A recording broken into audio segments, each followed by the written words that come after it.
His name was Daniel. He was 32 years old, had been in the community for about 5 years, and one morning in the summer of 2001, he walked into the common hall during breakfast, set his plate down, looked around the room and said, "I think I need to leave." Just like that, out loud, in front of everyone. And the silence that followed was the loudest thing I have ever heard in my life. Nobody moved. Nobody spoke. 50-something people sitting at long wooden tables with their forks frozen halfway to their mouths, staring at Daniel like he had just pulled a gun. And I remember the exact thought that went through my head in that moment. I didn't think, poor Daniel. I didn't think, I wonder what's wrong. I thought, he's going to regret this. And I felt sorry for him the way you feel sorry for someone who just walked off the edge of a cliff. Not because of what the community would do to him, but because I genuinely believed he was about to destroy his own life by walking away from the only place that could save him. That's where I was mentally in year 5. That's how deep it was. My name is Thomas Erickson. I'm 51 years old. I spent 10 years inside a group called the Garden of the Eternal Light, led by a man who called himself Father Matthias. I've told you how I got recruited. I've told you how they turned me against my own sister. Today I want to tell you what happened to Daniel. Because what happened to Daniel is what happened to anyone who tried to leave. And understanding that process is understanding why most people, including me, stayed far longer than they should have.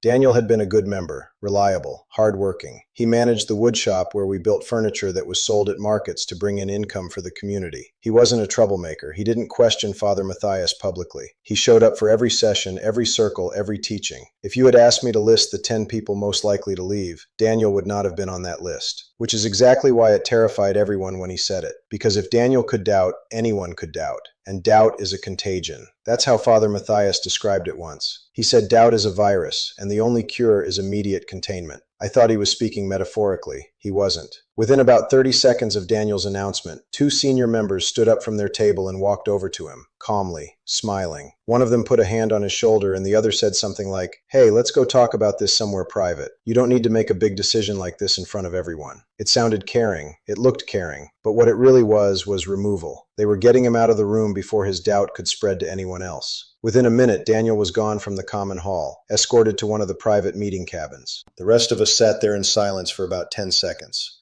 Then Patricia, one of the senior leaders, stood up and said, "Daniel is going through something right now. Let's hold him in our hearts and trust the process." And then breakfast resumed. People started eating again. Conversations restarted, like nothing had happened. But something had happened, something massive, and everyone in that room knew it. Here's what happened behind closed doors. I know this because Daniel told me years later after we had both left. And I know parts of it because I witnessed the later stages myself. The first step is what I call the compassion trap. When they took Daniel to the private cabin, they didn't yell at him. They didn't threaten him. They didn't lock the door. They sat him down with 2 senior members and they listened. They asked him what was going on. They asked him what he was feeling. They were patient. They were kind. They let him talk for over an hour without interrupting. Daniel told them he had been feeling disconnected, that he missed his old life, that he wasn't sure he believed in Father Matthias's teachings anymore, that he had been having dreams about his mother and his childhood home, that he wanted to go back to the real world and see if he could build a normal life. They listened to all of it. And then they started asking questions, not aggressive questions, gentle ones, like, when did these feelings start? Did something trigger them? And do you remember what your life was like before you came here? The loneliness, the lack of purpose, and what specifically would you go back to? Do you have a job waiting? Do you have people who would take you in? Each question was designed to do one thing, make the outside world seem terrifying. Because the truth was, after 5 years in the community, Daniel didn't have a job lined up. He didn't have an apartment. He hadn't paid taxes or had a bank account in 5 years. His skills were carpentry, gardening, and meditation. His resume had a 5-year gap. His relationships outside the community had all withered. The 2 senior members didn't have to paint a scary picture of the outside world. They just had to hold up a mirror and let Daniel see how unprepared he was.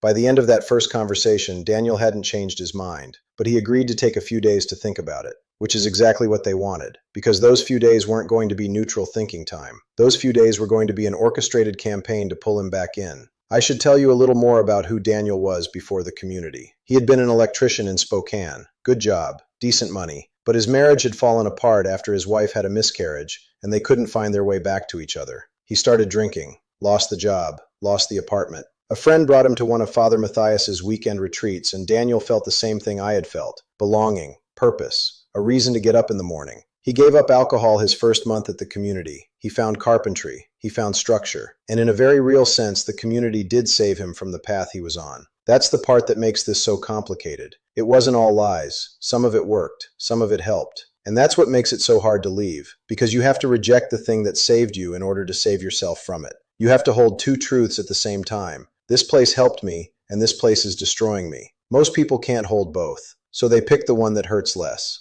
And staying always hurts less in the short term. The senior members in that first conversation knew Daniel's story intimately. They knew about the marriage. They knew about the drinking. They knew about the dark months before he arrived, and they used every piece of it. One of them said, "Daniel, do you remember what you were like when you showed up here? You were broken. You were drinking yourself to death. This community put you back together. And now that you're whole again, you want to walk back into the same world that shattered you? That's not growth, Daniel. That's amnesia." Daniel told me later that sentence hit him like a punch to the chest, because it was partly true. He had been broken. They had helped. And the fear that he would fall apart again without them was real. It wasn't invented by the community.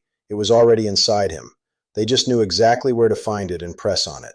The second step is the love surge. Within 24 hours of Daniel's announcement, his entire social world inside the community shifted. People who hadn't spoken to him in weeks suddenly appeared at his side.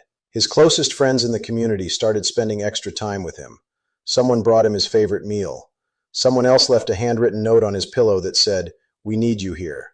A woman he had been close with sat with him by the lake and told him through tears that she didn't know what she would do without him. Children in the community, kids who had grown up around Daniel, came up to him and said things like, "You're not really leaving, are you?"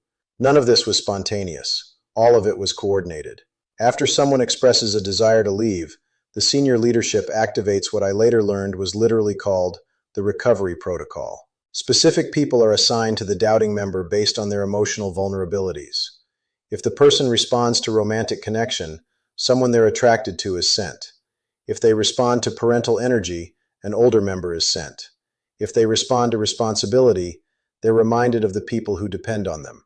It's precision emotional engineering. And it works, because the person who is thinking about leaving is already scared. They're already uncertain. They're already grieving the loss of the only community they have. And then suddenly that community is showing up for them harder than ever. It's like the first week all over again. The love bombing returns. And the person thinks, maybe I was wrong. Maybe they really do care. Maybe I should stay. Daniel wavered. He told me later that by day 3, he was about 70% sure he was going to stay. The love surge was working. He felt needed. He felt valued. He felt afraid of losing all of that. But then he made a mistake. He wavered back. On day 4, he told one of the senior members that he was still thinking about leaving, that he appreciated everyone's support, but he needed to figure things out on his own. And that's when the third step began. The third step is the shift. The warmth disappears overnight. Not violently, not obviously, just a subtle, collective cooling. The people who had been surrounding Daniel with love suddenly became distant, not hostile, just busy, unavailable. His friend who had been eating every meal with him was now sitting at a different table.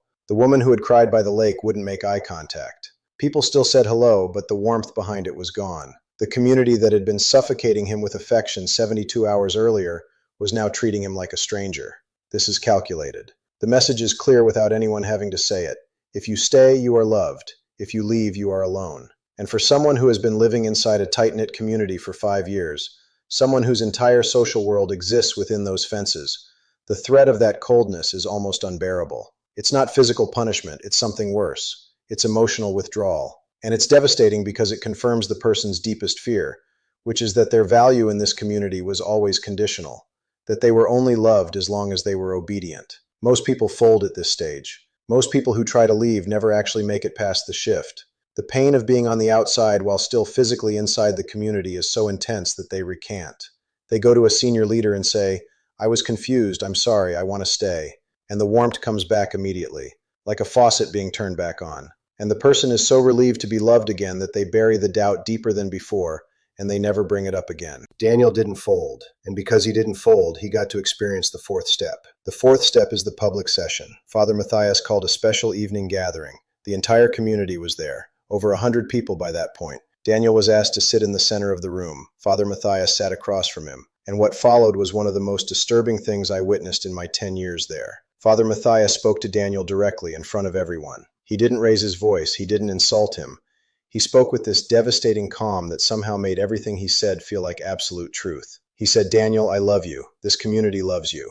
And because we love you, I need to be honest with you about what I see. I see a man who is afraid of his own growth. I see a man who has reached a threshold, a spiritual threshold, and instead of stepping through it, he wants to run back to the comfort of his old patterns. I see a man who is about to trade everything he has built here, his purpose, his family, his evolution, for a world that already rejected him once. And I need you to ask yourself honestly, is this your truth speaking, or is this your fear? The room was completely silent, 100 people staring at Daniel, and Daniel was sitting there with his head down, his hands trembling in his lap. Because what Father Matthias had just done was reframe Daniel's desire to leave as a personal failure. Not a choice, a weakness. Not a decision, a breakdown. And he did it in front of every person Daniel cared about. Then Father Matthias opened it up to the room. He said, "Does anyone want to share what Daniel means to them?" And one by one, people stood up and spoke. Some of them cried. Some of them talked about how Daniel had helped them during their own dark moments. Some of them talked about how much they would miss him. A little girl, maybe 8 years old, stood up and said, "Daniel, please don't go. Who's going to teach me how to build birdhouses?" And I watched Daniel break. Right there in that circle, I watched a grown man's resolve disintegrate. Not because anyone was threatening him, but because leaving now meant walking away from a crying child who was looking at him like he was her whole world. Daniel stayed. He stayed for 2 more years after that night, and in those 2 years he never mentioned leaving again, not once. He went back to the woodshop. He went back to the routines. He was quieter than before. Something had gone out of him. The Daniel who had stood up at breakfast that morning with the courage to say, "I think I need to leave," was gone. In his place was a man who had learned the most important lesson the community had to teach. Leaving is not an option, not because the doors are locked, but because the cost of walking through them is higher than most people can bear. I remember seeing him in the woodshop about a week after the circle session. He was sanding a table and I walked in to grab a tool and he looked up at me and I will never forget the look on his face. It wasn't sadness exactly, it was absence. Like the part of him that had imagined a different life had been surgically removed, and what was left was just the shell, the functioning body, the hands that could sand a table. But the man inside, the one who had dared to imagine leaving, that man was gone. He smiled at me and said good morning and went back to sanding.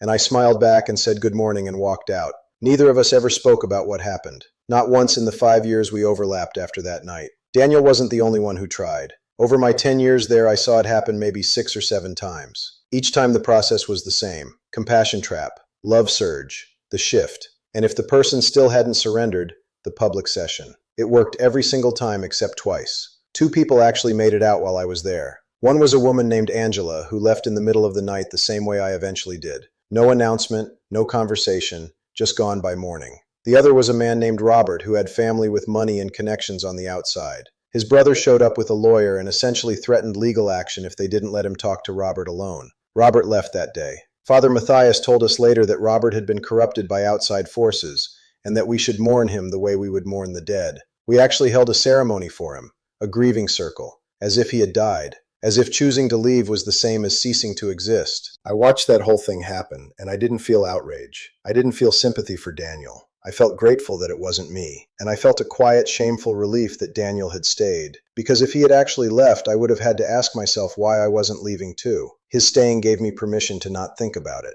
His surrender protected my own. That's the real function of what they did to Daniel. It wasn't just about keeping Daniel. It was about showing the rest of us what happens when you try. It was a demonstration, a lesson broadcast to 100 people in real time. And the lesson was simple. You can try to leave. Nobody will stop you. But here's what it will feel like. Here's what you will lose. Here's how alone you will be. And every single person in that room absorbed that lesson and carried it with them for years. I carried it for 5 more years. When I finally left in 2006, I didn't announce it at breakfast. I didn't tell anyone. I didn't have a conversation with a senior member. I packed a bag at 3 in the morning, walked to my car, and drove away in the dark without turning on my headlights until I reached the main road. I left like a thief.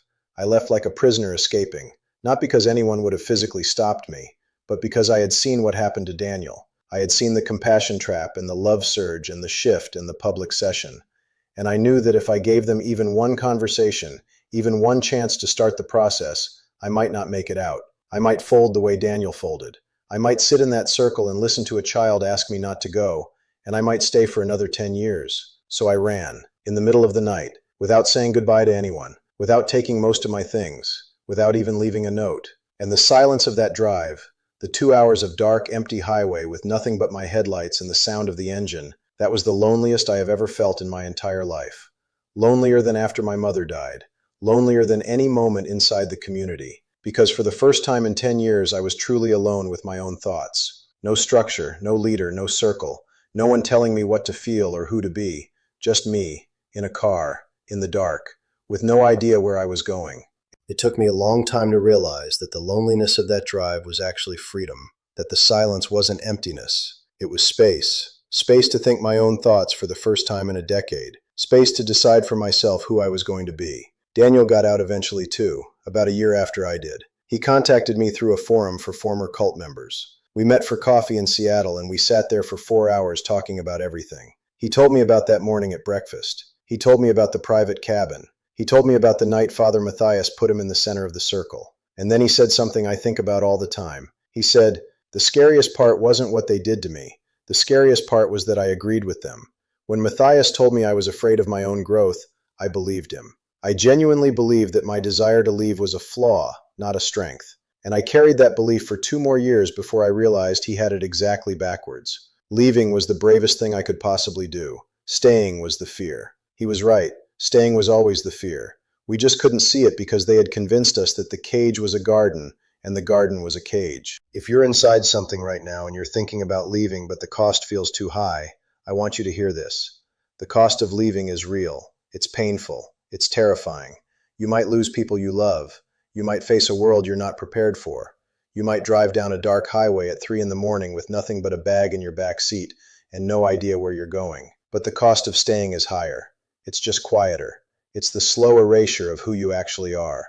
And one day you wake up and you're 51 years old and you realize you spent a decade of your life being someone else's idea of who you should be. And you can't get that decade back. No matter how much work you do, no matter how much therapy you go through, no matter how many letters your sister wrote, those years are gone. Get in the car, drive. Don't turn on the headlights until you hit the main road. And don't look back.